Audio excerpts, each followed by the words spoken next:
अनेकदा लोक असे काही कांड करतात ज्याबद्दल ऐकून कोणालाही धक्का बसतो.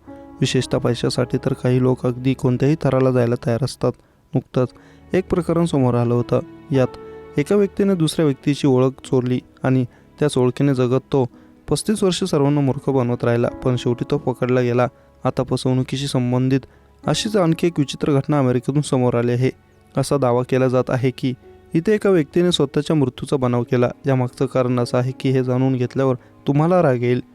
ही व्यक्ती केंटकी येथील रहिवासी आहे. त्याने स्वतःचं मृत्यूचं प्रमाणपत्र बेकायदेशीररित्या तयार केलं होतं. हे सगळं त्याने यासाठी केलं की मुलांच्या पालनपोषणासाठी आपल्या आधीच्या पत्नीला पैसे द्यावे लागू नयेत.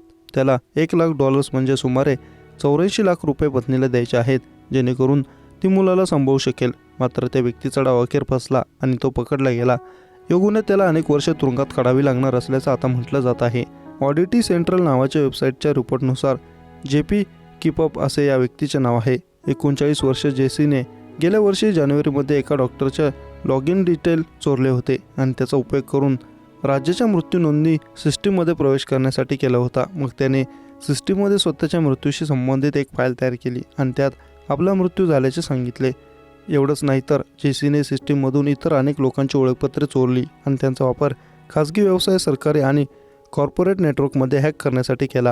ही वैयक्तिक माहिती त्याने इतर लोकांना विकली, हे त्यांनी स्वतः मान्य केलं आहे. वृत्तानुसार जेसीने दावा केला आहे की त्याने आपल्या माजी पत्नीला मुलाचा सांभाळ करण्यासाठी पैसे द्यायला लागू नयेत म्हणून हे गुन्हा केले आहेत. 29 मार्च रोजी न्यायालयाने त्याला संगणक फसवणुकीच्या एका गुन्ह्यासाठी आणि एक गंभीर ओळख चोरीच्या गुन्ह्यासाठी दोषी ठरवले.